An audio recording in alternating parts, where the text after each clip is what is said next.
caught my wife cheating, leading to the end of her affair partner's marriage. I feel lost. I don't know what to do. There were signs, but I ignored them. I was so in love and never thought this would happen, especially not with her, my wife and best friend for almost 20 years. I usually work away from home and wasn't supposed to be back until tonight.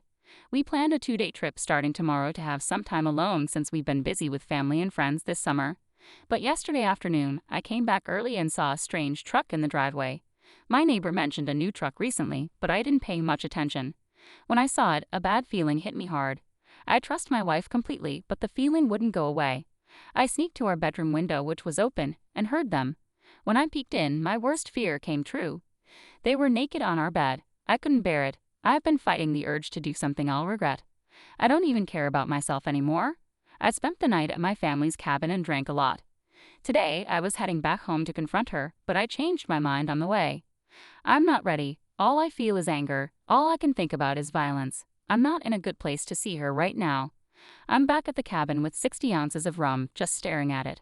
I want to drown my sorrows but don't want to do something stupid. I know this moment will shape my future, so I'm here. I need help. I'm not ready to talk to family or friends, so I'm reaching out to strangers. The news about my wife's cheating hit me hard. The support and advice I've received are overwhelming. It's touching to see so many people willing to help a stranger. It gives me a glimmer of hope when I needed it most, but it's hard to reply to everyone. I have over 600 private messages and hundreds of comments.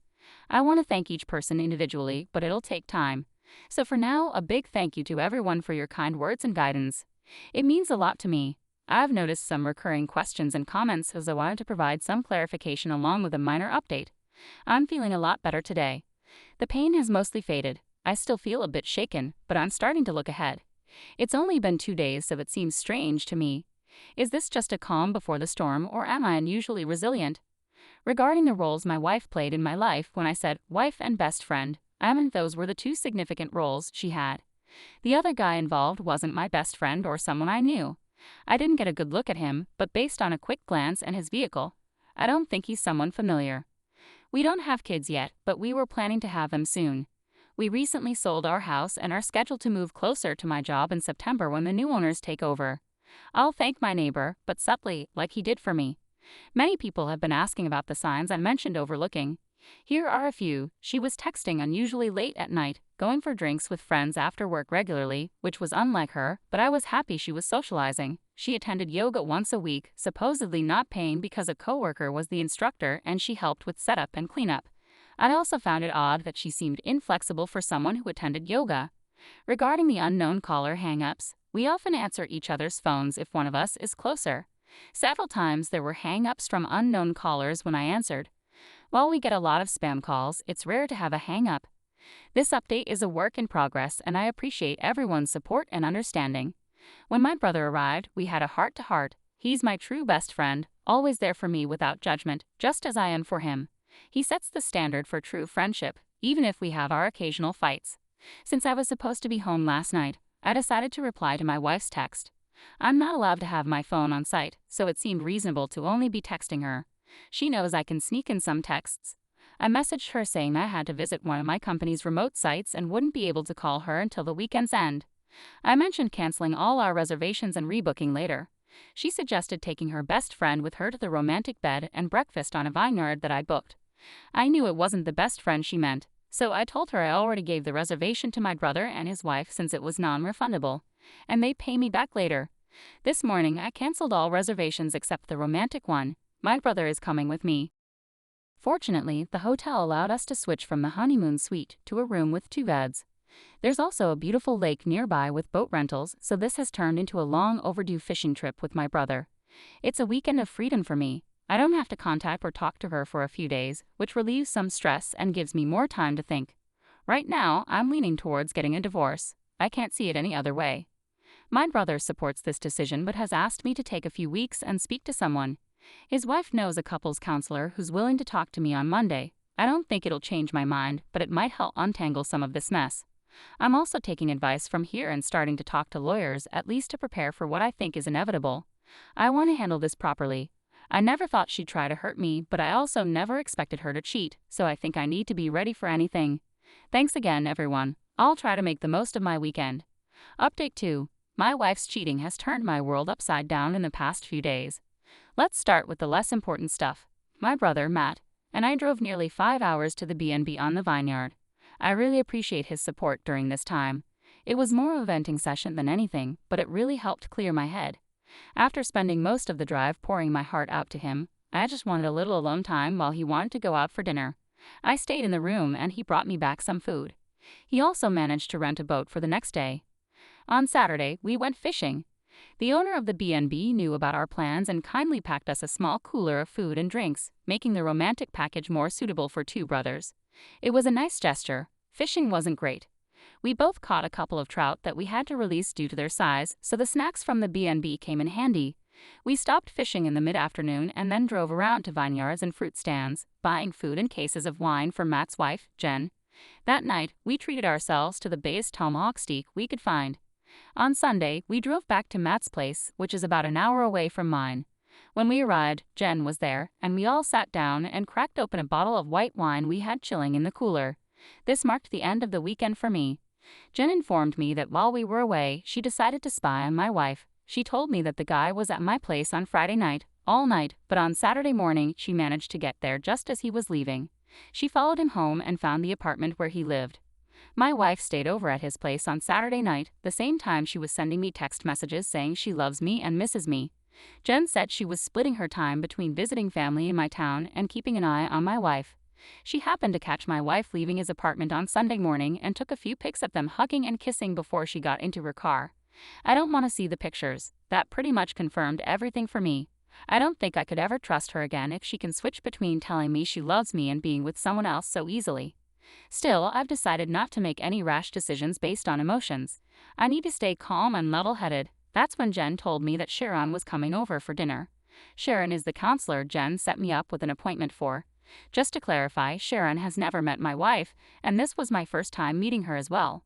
Sharon was very nice and we got along well. After dinner, Sharon and I went for a walk around Matt's neighborhood to walk the dogs and have a private conversation.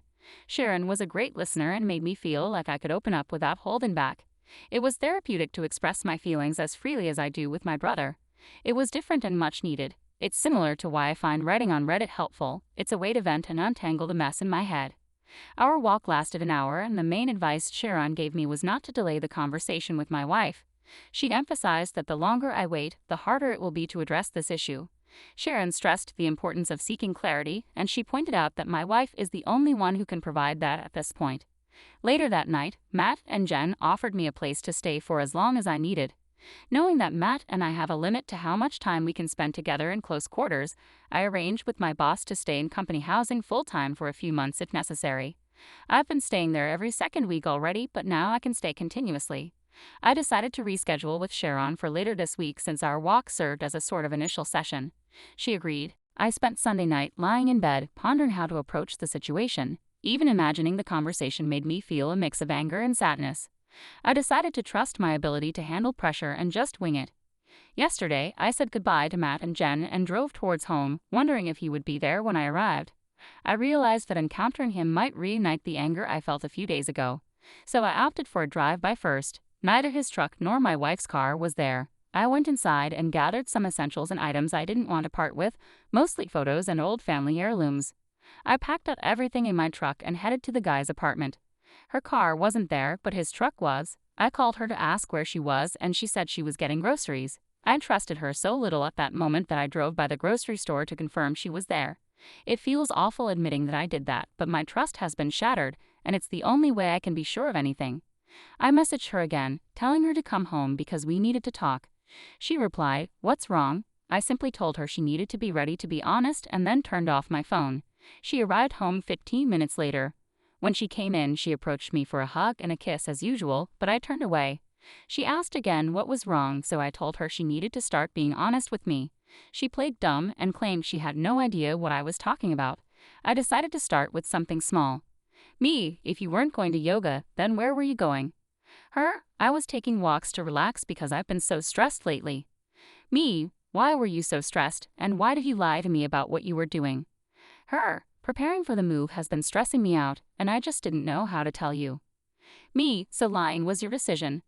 What was your concern with telling me you were going for a walk to distress?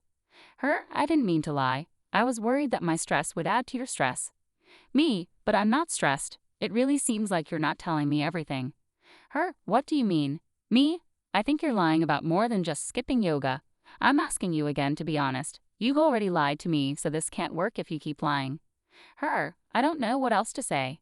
Me? Are you talking about last weekend when I went for drinks with some friends and came home late? I had a feeling that bothered you. Her, who did you see there? Me? No one, I just drank alone.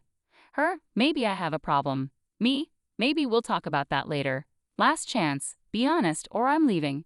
I don't know what else to say. Me? Okay, I'm leaving. At that moment, I thought I'd been left. Typically, when we argue, I go for a drive to cool off. She probably thought it was the same routine. Then she realized I took my clothes, toiletries, and even the Xbox.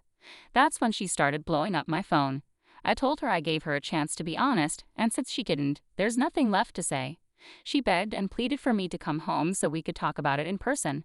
She claimed she had no idea why I was so upset or what she did wrong. She kept repeating that she loved me and would never hurt me. Hearing those words tore a new hole in my chest. They used to be comforting, something I believed without question. Now they felt like a dull, jagged knife sawing through my heart in the most devastating way. I couldn't bear it, so I hung up. She called back about 40 times before I was ready to answer again. This time she said, "Did you talk to Karen, her best friend?" I asked why, and she replied, "Come home." I don't want to say this over the phone. I agreed but drove around a little longer to calm down before heading home. The conversation went like this. Her, I assume you spoke to Karen. Me, well, a few weeks ago while you were at work, we went for drinks. A couple of guys started buying us drinks, so we just played along. When we were leaving, one of the guys tried to kiss me. I pulled away immediately and told him I was married. I felt so bad about it and wanted to tell you, but I'm an idiot and just decided to hide it from you. Karen hooked up with the other guy and gave his friend my number without asking me. He has texted me a few times since, but I have never written him back. Me, can I see your phone? Her, yes. She showed me her phone, which was completely empty of texts except for myself and her mother. She never deletes her texts, so this was new. I looked at her photos, which were also clean, but then I checked the deleted photos and found one of a guy I didn't recognize. Me, who is this? Her, that's the guy who tried to kiss me. Me, why did you take a picture of him? Her, I was just being stupid. Me, that's not a reason. Why did you take a picture of him? Her, I don't know. Me, is that everything you want to tell me, or is there more? Her, that's all I can think of. Once again, I left. I didn't want to be trickled-truthed. I got in my truck and drove away. She ran outside trying to stop me, but I was already out of reach. I went to the nearby park and just sat on my tailgate, eating my lunch, trying to figure out what to do next. While there, I began remembering other things that I should have been more aware of. Things like, after recalling all those memories and conversations, I was ready to give our relationship one last shot. I turned my phone back on, and it almost immediately rang. I answered, and she was screaming for me to come home. I drove back and walked inside to find her bawling her eyes out on the couch, repeating, "I'm so sorry. I'm so sorry." I asked her what she was sorry for, and she started rocking back and forth, struggling to speak through her tears. Her, I lied about the guy who tried to kiss me. Me, okay, tell me what happened. Her, the four of us actually went back to his place that night. We fooled around. Hearing her admit it made me feel lightheaded. It was like the room was closing in, and I couldn't think straight. I felt like I was having a panic attack. I went to the bathroom and splashed cold water on my face until I felt more in control. Me, what else happened? Her, do you really want me to tell you? Me, yes. Her, he fingered me, and I gave him a blowjob. Me, was that everything? Her, yes. Me, I'm not playing this game any longer. You either tell me everything right now, or this will be the last time we speak. She began crying again, taking a few minutes before she could speak. Her, we met up again and had sex. I'm so sorry. I love you and will do anything to make up for this. Me, just the one time. Her, if I tell you the truth, please give me a chance to do anything I can to make up for it, please. Me, I'll think about it. Her, it was an affair. We had been hooking up while you were out of town for work. It's been going on for almost a month now. Me, does he know you're married? Her, yes. Me, if he's having an affair because his marriage is failing, does that mean you think ours is failing? Is that what you told him? Her, no, I don't think ours is failing. I'm so stupid. I hate myself. Please don't leave me. I can fix this. Me, how? Her, whatever you want me. If you were in my shoes or even his wife's shoes, what would fix this for you? Me, knowing the truth, being able to trust you to mean what you are saying. You can trust me. I screwed up and won't do that again. Me, if you were his wife, wouldn't you want to know the truth? Her, yes. Me, then fix this. Her, you want me to call her? Me, if you think that is what you would want. She tried calling but never got an answer. A few minutes later, her cell phone rang. It was listed as Karen Work. She looked shocked, so I knew that wasn't Karen. I asked if that was him. She said it was. I answered, and being the coward he is, he said, "Oops, I must have the wrong number." I said, "No, this is the husband of the girl you've been cheating with. I'm going to let you speak to her because she has something to say to you." I passed her the phone. I told him everything. He knows the entire truth. We're done. It was just a fling, and now you need to never contact me again. Me, I asked to see the phone before she hung up. Me, what divorce lawyer are you using? Her, I'm not getting divorced. Me, oh, but didn't you tell me, wife, that you were? Him, no. Me, okay, then can I speak to your wife? I feel she has as much right to know about this as I do. Him, please, man, I didn't know she was married. Don't ruin my marriage over a mistake. Me, you ruined mine over a mistake. It's only fair that I tell your wife. Him, please don't, she's at work right now. I will tell her everything when she gets home. I swear. Me, okay, you do that. That's where I hung up. I asked my wife if she knew where his wife worked and her name. She did. I had my wife call over and ask for her at work. She did get her on the phone and told her to take a seat. This woman said she was just getting ready to leave for the day, and she would call my wife back from her car. She did. Him. What's going on? My wife. I have something terrible to tell you, and I don't want to cause any accidents. Please don't drop. Him. Oh, me, did something happen too? My wife. No, he's at your apartment right now. I am just letting you know that we have been having an affair for a month now. I'm coming clean to my husband right now and thought you should be given the same respect. She went silent for about a minute, then said, "If this is some sick joke, I will find out who you are." Then she hung up. Not even 10 minutes later, my wife got a text from Karen Work saying, "Thanks, you just ruined my life." I grabbed the phone and wrote back, "You just ruined 4 lives and 2 marriages. Don't forget that this was your fault, you piece of..." For the next hour, my wife begged and pleaded with me to stay with her. She offered counseling, she offered to never leave my side. She even offered me sexual favors. This was everything that I expected. Thanks to the comments in here, she then said we should go on that vacation, retreat. We need time away, was her reason. We need to spend some quality time together because my work schedule has been pushing us apart lately. Also exactly what I expected her to say. She wasn't expecting me to tell her that I went anyway. She also wasn't expecting me to tell her that I already have counseling booked for myself. She definitely wasn't expecting me to tell her that I busted her on my very own bed. I could only imagine she didn't expect me to have a place already lined up to stay when I told her all of that. She fell to the floor bawling. She started saying how she doesn't deserve to live. She told me I should just kill her right now because she's too terrible to be with anyone. It went on like that for a while. I stayed for a total of 4 hours listening to her make excuses, then try to hug me or cuddle me or even blow me if I would just stay and work through this with her. In the end, I called Karen and told her that her cheating friend is suicidal and that she should come keep an eye on her. Then I left. It's been almost a full day since that went down, and I haven't spoken to her since. She has been calling and texting me all day. Her friends and family have been calling and texting me all day. Everyone has a different excuse or a different plea for empathy. Her father is the only one who wrote me and told me that I need to do what is best for me and that he will always love me like a son no matter what happens. Reading that was what made me have a good cry for the first time since all of this began. I meet with Sharon, my counselor, tomorrow and a lawyer on Thursday. I think I know where this is going, but until it happens, I'm just not sure about anything. I'm sorry for the overly long-winded story. It just helps to vent in this way. Again, I really appreciate all of the comments and messages. The people sharing their own stories like this are really helping me feel less broken and giving me more hope. I sincerely appreciate everything you've all said and done for me.